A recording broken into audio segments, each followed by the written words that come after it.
परमेश्वर का धन और बुद्धि और क्या ही गंभीर है। हम लोग जो है मसीह में जो भी है, इस तीनों को प्राप्त करना जरूरी है। परमेश्वर का धन क्या है? आत्मिक धन है। परमेश्वर का धन क्या है कि वो संसार का धन नहीं है, सोना चांदी पैसा नहीं है, वो 100 रुपया 500 रुपया 2000 या नहीं है, मिलियन बिलियन डॉलर नहीं है। परमेश्वर का धन क्या है कि परमेश्वर की बातों को समझना, परमेश्वर आपसे बातचीत करना, परमेश्वर का आवाज को आप सुनने वाला पहचानने वाला हो गए। इतने लोग मसीह हैं लेकिन परमेश्वर का आवाज को सुनने लायक अभी तक तैयार नहीं हुआ है, परमेश्वर की अगुवाई को प्राप्त करने लायक नहीं हुआ है। परमेश्वर क्या है? हमारा परमेश्वर उस मूर्तों के समान नहीं है जो बात नहीं कर सकता है, वो देख नहीं सकता है, छू नहीं सकता है, लेकिन हमारा परमेश्वर बात कर सकते हैं। हमारे परमेश्वर आपको बुद्धि और ज्ञान दे सकते हैं।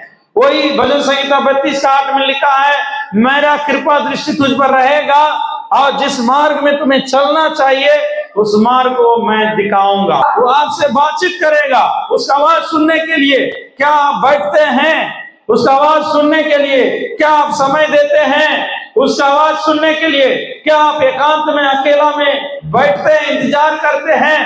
अब्राहम के जीवन में देखिएगा, वो भोर को उठ करके पहाड़ पर जाते थे, अकेला प्रार्थना करते थे। यीशु मसीह को देखिएगा, भोर को उठ करके पहाड़ पर जाते थे, जंगल में जाते थे, अकेला प्रार्थना करते थे। वैसे ही हम लोग पौलुस के जीवन में देखते हैं, वो भी नदी के किनारे प्रार्थना करने के लिए जाते थे। और सभी लोगों को जो है एक व्यक्तिगत प्रार्थना, सवेरे की प्रार्थना, भोर की प्रार्थना जरूरी है। आप परिवार के साथ भी प्रार्थना कीजिए, बच्चों के साथ भी प्रार्थना कीजिए, लेकिन अकेला में आप प्रार्थना कीजिए। अकेला में जब आप प्रार्थना करेंगे, आप भी अपना बातों को बोल सकते हैं, परमेश्वर का जो बोल रहा है वो भी आप सुन सकते हैं। उस बातों को आपको कंफ्यूजन है, कोई काम आप शुरू करना चाहते हैं, वो सही रहेगा कि गलत रहेगा, आपको आगे नफा मिलेगा घाटा मिलेगा, आपको मालूम नहीं है, लेकिन आप क्या करना है? परमेश्वर के सम्मुख में बैठ करके प्रार्थना करके अनुमति लेना, परमेश्वर हम ऐसे ऐसे काम करने के लिए चाहते हैं, क्या आपकी इसमें इच्छा है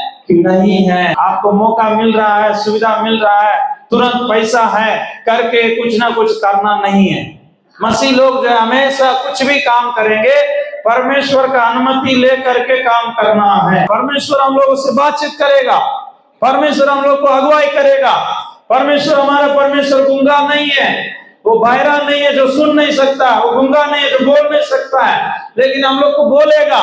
आप कुछ भी काम करना चाहते हैं, चाहे बिजनेस करना चाहते हैं, दुकान खोलना चाहते हैं, जो एक खेत खरीदना चाहते हैं, घर बनाना चाहते हैं, परमेश्वर का वो जो है उनका काम को वेट करना, उस काम के लिए बहुत दिन प्रार्थना करना है। जब तक ये आपको संतुष्टि नहीं मिलता है तब तक कदम नहीं उठाना है।